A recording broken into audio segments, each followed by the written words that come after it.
नमस्कार, आप देख रहे हैं जनमत की पुकार न्यूज और मैं आर.के. जायसवाल। आइए खबरों पर नजर डालते हैं।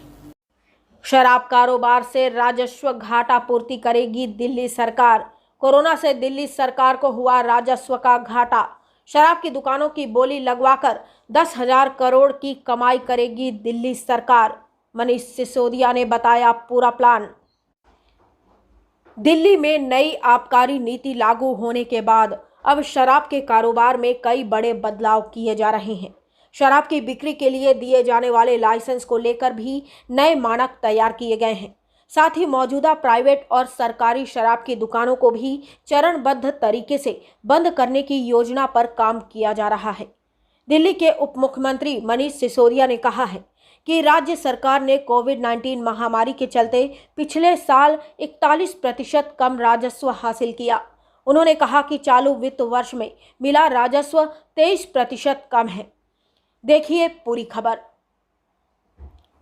नई दिल्ली ब्यूरो रिपोर्ट। दिल्ली में रेवेन्यू की पोजीशन और इस बीच कुछ सफल प्रयासों के बारे में आपसे चर्चा करनी थी। आप सब जानते हैं कि 2020-21 और 21-22 दोनों कोविड की वजह से रेवेन्यू के पॉइंट ऑफ व्यू से बहुत ज़्यादा अफेक्टेड ईयर रहे हैं। पूरे देश में इकोनॉमिक एक्टिविटीज़ नीचे रहीं लॉकडाउन की वजह से, और उसकी वजह से सरकारों के रेवेन्यू पर भी बहुत बुरा असर पड़ा। दिल्ली के रेवेन्यू पर भी बहुत बुरा असर रहा है इन दिनों। 2020-21 को देखें पिछले साल, तो जो हमारा बजट एस्टिमेट था उससे हमें 41% रेवेन्यू कम मिला। उसका नुकसान ये हुआ कि सैलरीज़ और कोविड रिलेटेड खर्चों को छोड़कर बाकी सारे खर्चे लगभग पूरे साल रुके रहे। 21-22 में देखें तो जो बजट एस्टिमेट्स हैं उनसे अभी 23% नीचे हैं। हम अभी भी 23% नीचे कलेक्शन चल रहा है, जबकि हमने इस साल के लिए बहुत मॉडरेट बजट एस्टिमेट रखे थे, पिछले साल से भी कम एस्टिमेट रखे थे। उसमें भी 23% नीचे चल रहा है टैक्स कलेक्शन, जितना अभी तक होना चाहिए था उसके मुकाबले। तो ये सबके लिए चिंता की बात है। इसीलिए सरकार ने अभी सैलरी और कोविड रिलेटेड खर्चे या हॉस्पिटल रिलेटेड खर्चों को छोड़कर बाकी सब खर्चों पर बहुत अंकुश लगा रखा है। बहुत ही रोक रोक के खर्चा सरकार कर रही है जहाँ भी खर्चा हो रहा है। अगले साल से जीएसटी का कंपनसेशन भी बंद हो जाएगा। दिल्ली सरकार को मिलना, देश भर को राज्यों को मिलना बंद हो जाएगा। दिल्ली सरकार को भी अगले साल से जीएसटी का कंपनसेशन मिलना बंद हो जाएगा। मैं बार बार इस बात को दोहराता रहता हूँ कि केंद्र सरकार से दिल्ली सरकार को ना तो फाइनेंस कमीशन के तहत जो सेंट्रल टैक्सेस के शेयर में 42% मिलता है, सेंट्रल टैक्सेस के कलेक्शन में से 42% राज्यों को दिया जाता है, वो दिल्ली को नहीं दिया जाता। केंद्र सरकार से पिछले 20 साल से एकमुश्त 325 करोड़ रुपए की ग्रांट मिलती है दिल्ली सरकार को, जबकि 1,40,000 करोड़ का करीब टैक्स दिल्ली के लोग सेंट्रल टैक्सेस में देते हैं। तो ये सारी स्थिति इसलिए क्योंकि कोविड के चलते, लॉकडाउन के चलते इकोनॉमिक एक्टिविटीज़ लो हैं और उसकी वजह से टैक्स भी कलेक्शन लो है। आने वाले समय में और भी टफ रहेगा सभी सरकारों के लिए, लेकिन दिल्ली सरकार के लिए क्योंकि केंद्र सरकार से कोई मदद नहीं मिलती है, इसलिए सरकार ने खर्चों पर पूरी तरह से अंकुश लगाया हुआ है। अभी इस साल की रेवेन्यू पोजीशन में देखें, मैंने ओवरऑल बोला 23% नीचे है, जिसमें जीएसटी का कलेक्शन अभी तक जितना होना चाहिए था उसमें 23% नीचे है। वैट का कलेक्शन जितना होना चाहिए था उसमें 25% नीचे है। एक्साइज का कलेक्शन जितना होना चाहिए था अभी तक उसमें 30% नीचे है। स्टैंप के कलेक्शन में 16% नीचे है और मोटर व्हीकल के कलेक्शन में 19% नीचे है। तो ये अभी तक की पोजीशन मैंने आपके सामने रखी। इस बीच एक अच्छी पहल दिल्ली सरकार ने की थी नई एक्साइज पॉलिसी लाने की। नई एक्साइज पॉलिसी के तहत रेवेन्यू बढ़ाने के प्रयासों को अच्छी सफलता मिली है। आपको याद होगा 15 अप्रैल को इसी साल मुख्यमंत्री अरविंद केजरीवाल जी ने दिल्ली की नई एक्साइज पॉलिसी को मंजूरी दी थी। उसमें बहुत बड़े रिफॉर्म किए थे और इस आधार पर किए थे कि दिल्ली में एक्साइज रेवेन्यू की बहुत बड़ी चोरी का हमारा अंदेशा था, आकलन था, और वो चोरी रोकने के जितने भी प्रयास किए जा रहे थे डिपार्टमेंटल लेवल पर जितनी सख्ती की जा सकती थी वो की गई। उसके बावजूद कहीं ना कहीं ये समझ में आ रहा था कि एक्साइज के रेवेन्यू की काफ़ी चोरी हो रही है। तो नई एक्साइज पॉलिसी में इसको बेस बनाया गया था और देश की राजधानी होने के नाते जितना लिकर कंजम्पशन एवरेज दिल्ली में रहता है उसके हिसाब से हमारा आकलन था कि रेवेन्यू का कलेक्शन बहुत कम है। तो अब नई एक्साइज पॉलिसी के तहत सबसे बड़ा जो चेंज था वो ये था कि जो एक्साइज की फीस ली जाती, एक्साइज का जो ड्यूटी होती थी जिसमें चोरी होती थी और वैट की जो चोरी होती थी उसको हमने लाइसेंस फीस में कन्वर्ट कर दिया था।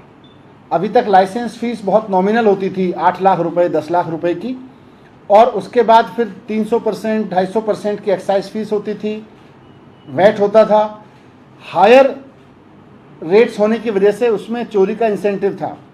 तो एक्साइज फीस चोरी करने के खूब सारे इंसेंटिव थे लोगों के और वो दबा के चोरी करते थे हमारे तमाम प्रयासों के बावजूद। इसको हमने सबको स्टडी किया और हमने पिछले वर्षों में जितना रेवेन्यू सरकार को मिल रहा था उसको लगभग हमने सारा एक्साइज ड्यूटी की जगह हमने उसको लाइसेंस फीस में कन्वर्ट कर दिया। तो लाइसेंस फीस जो पहले 8 लाख रुपए होती थी वो लगभग ऐसे मैं एवरेज कहूँ तो हर एक दुकान की 6.5 करोड़ रुपए 7 करोड़ रुपए के करीब आ गई थी। तो हमने उसमें सब कन्वर्ट कर दिया और उस पर भी 10% एक्स्ट्रा बढ़ाया और उसके बाद हमने उसको बिडिंग की थी। जब मैंने प्रेस कॉन्फ्रेंस की थी नई एक्साइज पॉलिसी की, हमारा आकलन था कि लगभग 2 से 2.5 हज़ार करोड़ रुपए रेवेन्यू उससे ज़्यादा मिलेगा।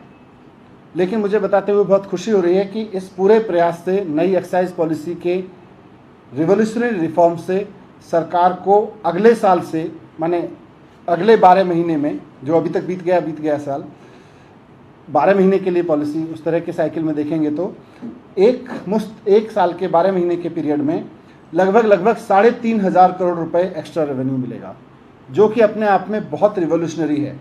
क्योंकि इतना रेवेन्यू अभी तक हम मान सकते हैं कि लिकर सेल तो इतने की थी लेकिन वो चोरी हो रहा था।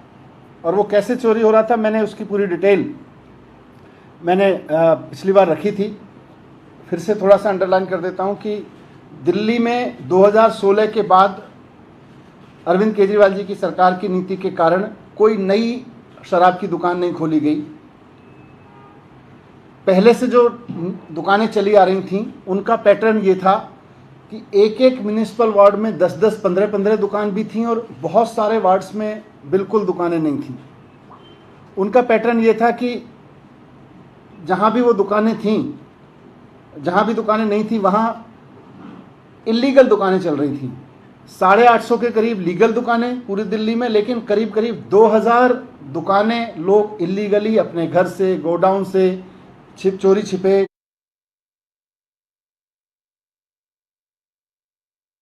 की थी। और हमने उसमें जितनी भी कार्रवाई की लगभग 7 लाख बॉटल शराब तो एक साल में पकड़ी थी। 1864 एफआईआर की थी और 1000 वाहन हमने जब्त किए थे।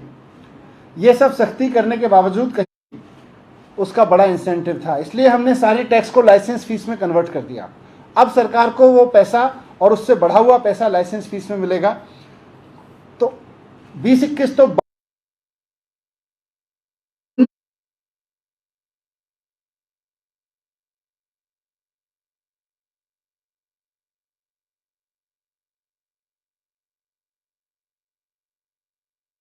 सरकार को लगभग 10,000 करोड़ का रेवेन्यू मिलेगा, जो कि अपने आप में एक बड़ा जंप होगा। और ये इस बात को साबित करेगा कि सरकार ने जो नई एक्साइज पॉलिसी बनाई वो, और सरकार का जो आकलन था कि बहुत बड़े पैमाने पर लिकर माफिया एक्साइज चोरी कर रहा है, वो इस बात को साबित करता है। क्योंकि आज बहुत फेयर बिडिंग हुई। हमने 32 जोन में बांटा पूरी दिल्ली को और लगभग 250 बिड्स आई और उनमें बहुत ट्रांसपेरेंट तरीके से जो भी हाईएस्ट बिडिंग जिसने जोन की उसको बिडिंग मिली उसकी, और सभी बिड्स मिला के सरकार को जो रेवेन्यू मिलेगा लगभग 10,000 करोड़ का मिलेगा, जो कि एक अच्छी हमारे लिए राहत की खबर है। दूसरा ये कि इसके बाद दिल्ली में लिकर सेलिंग और लिकर कंजम्पशन का एक्सपीरियंस बहुत बदलेगा। अभी तक लिकर सेलिंग का जो एक्सपीरियंस है वो ये है कि लोग शराब की बोतल खरीदने जाते हैं दुकान पे, तो वहाँ एक छोटी सी दुकान किसी दड़बे से में नुमा बनी होती है, 150 फीट के सड़क की तरफ नहीं खुलेगी। With in the campus of the shop counter लगाना पड़ेगा। किसी भी दुकान का साइज मिनिमम 500 फीट होगा और आसपास सीसीटीवी लगा के दुकानदार को ये इंश्योर करना पड़ेगा कि वहाँ ओपन लिकर कंजम्पशन ना हो रहा हो। तो ये सारी सख्तियाँ होके दिल्ली में भी इससे लिकर कंजम्पशन को लेके और लिकर सेल को लेके एक अलग एक्सपीरियंस आएगा। नीट एंड क्लीन बिजनेस बनेगा इसका। और 17 नवंबर से नई दुकानें खुलनी शुरू हो जाएंगी। तो आपके सामने यही रखना था। जीएसटी से संबंधित एक और सवाल है जिसमें ये कहा जा रहा है कि जो अभी बैठक होने वाली है 17 तारीख को, उसमें पेट्रोल डीजल को भी, पेट्रोलियम पदार्थों को भी जीएसटी के अंडर लाने पर विचार किया जा सकता है, ऐसी खबरें आ रही हैं। अभी तो मेरे ख्याल से एजेंडे में नहीं होगा। सर ये 8वीं तक के जो स्कूल अभी तक बंद रखने का फैसला किया आप लोगों ने, थोड़ा इसके बारे में क्यों ये फैसला किया गया है? अभी डीडीएमए की बैठक में इस पर चर्चा करेंगे और उसके बाद एक्सपर्ट से बात करेंगे। नहीं, आगे बैठक होगी तो उसमें चर्चा करेंगे, उसमें एक्सपर्ट से भी बात करेंगे। सर एक्साइज पॉलिसी जो है वो अगले महीने से इस साल से शुरू हो जाएगा। अब नवंबर ऑनवर्ड जो आएगा रेवेन्यू इस रेट पे आएगा। ये अगले महीने से रिन्यू नहीं किया प्राइवेट दुकानों को, प्राइवेट शराब की दुकानों को, तो इतने दिनों दुकानें बंद रहेंगी तो उससे जो रेवेन्यू जनरेट होता है उसमें कमी नहीं आएगी? नहीं, लेकिन गवर्नमेंट की दुकानें खुली रहेंगी क्योंकि अब इसको वाइंड अप कर रहे हैं इस पूरे सिस्टम को, इसलिए वो ट्रांजिशन पीरियड है लगभग 1 महीने का, जिसमें ये वाइंड अप हो जाएगा और उसके बाद नया रिजीम लागू हो जाएगा। नई दुकानें खुलती रहेंगी, आप जो नई दुकानें 17 नवंबर से चालू होंगी, लेकिन इस बीच गवर्नमेंट की दुकानें खुली रहेंगी। November 17th, how many new shops are coming? जो पहले लाइसेंस दिए गए थे, कुछ लाइसेंस की रीबिडिंग हुई थी। I don't have exact count but major part is coming on November 17th। आप ये कह रहे हैं कि अगले साल से 10,000